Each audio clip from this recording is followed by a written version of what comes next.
Əsl dostların bir-biri ilə şəkilləri çox azdır. Çünki onlar şəkillərdə yox, həyatda bir-birlərinin yanındadır.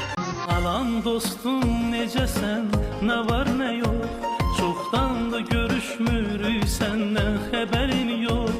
Hərdən yığışardıq bir yerə, dərdləşərdik, indi daha dostum da dostdan xəbəri yox. Hərdən yığışardıq bir yerə, dərdləşərdik, indi daha dostum da dostdan xəbəri yox.